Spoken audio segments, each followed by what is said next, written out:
Tuhan Yesus sudah hadir pada tempat ini. Yesus ada di sini. Dan firman Tuhan berkata, di mana ada Roh Kudus, di situ ada kebebasan. Di mana ada Tuhan Yesus, di situ ada kebebasan. Dan firman Tuhan juga berkata, kamu akan mengenal kebenaran, dan kebenaran itu akan membebaskan kamu. Siapakah kebenaran? Tidak lain daripada Tuhan Yesus. Jadi kamu akan mengenal Tuhan Yesus, dan Tuhan Yesus akan membebaskan kamu. Membebaskan dari dosa, membebaskan dari akibat dosa, membebaskan daripada kutuk dosa. Apakah kebenaran? Kalau ditanya apakah kebenaran, jawabannya yaitu firman Tuhan.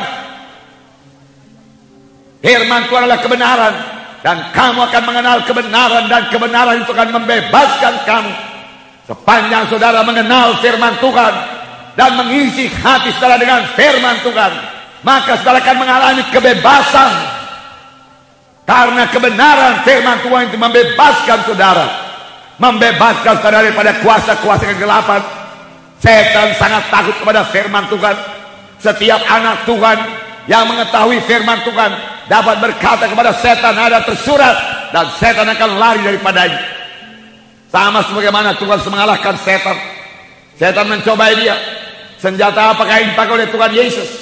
Tuhan Yesus berkata, ada tersurat, jangan cobai Allah Tuhanmu. Ada tersurat, bukannya dari roti saja manusia bisa hidup.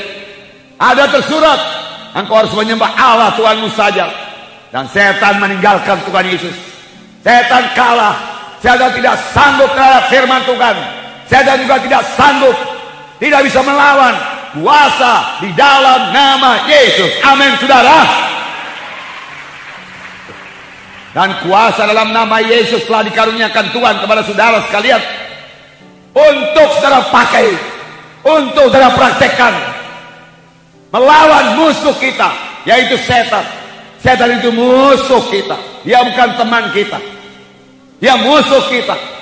Dia mau mencelakakan kita. Dia musuh kita. Yang mau membunuh kita. Dia musuh kita.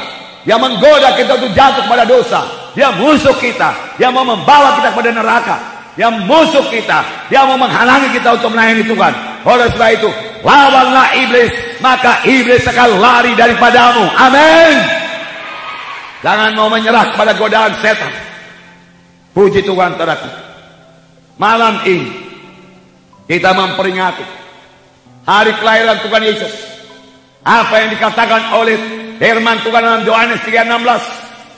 Karena demikian Allah mengasihi isi dunia ini, sehingga dikaruniakannya anaknya yang tunggal itu, supaya barang siapa yang percaya kepadanya tidak binasa, tetapi beroleh hidup yang kekal.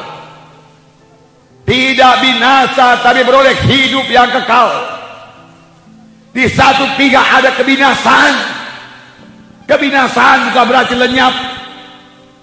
Tidak ada kehidupan lagi. Tidak, saudaraku. Manusia ini tidak ada yang lenyap. Kalaupun dia dikatakan meninggal dunia, kehidupannya berlangsung terus. Hanya tempatnya di mana? Di manakah orang mati itu? Alkitab mengatakan ada dua tempat. Tempat senang dan tempat sengsara. Dua-dua selama-lamanya. Kalau memang sorga, ya sorga selama-lamanya. Kalau memang neraka, neraka selama-lamanya. Tidak akan berpindah dari neraka ke sorga walaupun didoakan dari dunia ini. Oleh sebab itu sekarang inilah waktunya memilih. Amin saudara. Tidak binasa, melainkan beroleh hidup yang kekal. Tuhan suka kalau anak-anaknya beroleh hidup yang kekal. Tidaklah Tuhan gemar seorang pun binasa, tetapi Tuhan mau supaya sekalian sampai kepada pertobatan, sampai kepada keselamatan. Itulah yang dikehendaki oleh Tuhan. Jangan seorang pun masuk dalam neraka yang kekal, tapi semua masuk ke sorga yang kekal. Malam ini saudaraku, malam kebebasan. Malam ini malam keselamatan. Malam ini malam Yesus lahir di dalam hati saudara. sehingga saudara pulang bersama-sama dengan Yesus, bebas dari dosa dan kutuk dosa. Itulah dia kehendak Tuhan pada saudara pada malam ini. Setan akan sangat senang kalau kita hanya memperingati Natal secara tradisi gereja saja. Tetapi setelah selesai kebaktian Natal, dosa masih di dalam, dosa belum bebas, pekerjaan setan masih berlangsung. Itu yang disukai oleh setan. Setan tidak peduli berapa kali pun kamu kebaktian Natal, silakan saja, dia katakan, asal jangan bebas dari dosa. Tapi Tuhan mengendaki kita bebas pada malam ini. Yesus cinta kepada saudara. Bukan kebetulan saudara hadir pada tempat ini. Saya tidak mengenal saudara, tapi Tuhan sudah mengenal saudara. Tuhan mau membebaskan saudara. Kalau memang sampai malam ini saudara belum bebas dari dosa, Tuhan mau menyembuhkan saudara. Kalau memang sampai malam ini saudara belum sembuh daripada penyakit, Tuhan mau membebaskan saudara daripada kebiasaan-kebiasaan yang tidak baik, kebiasaan-kebiasaan yang jelek. Dalam Yesus ada kebebasan. Kenallah kebenaran, dengarkan firman Tuhan ini, maka hidup saudara tidak akan sama lagi. Kejadian baru akan jadi kepada saudara. Amin. Untuk itulah Yesus datang, dan kita menjadi kejadian yang baru. Perkara lama lenyap, perkara baru timbul. Barang siapa yang ada dalam Yesus, ialah kejadian yang baru. Perkara lama lenyap, perkara baru timbul. Perkara lama lenyap, perkara baru timbul.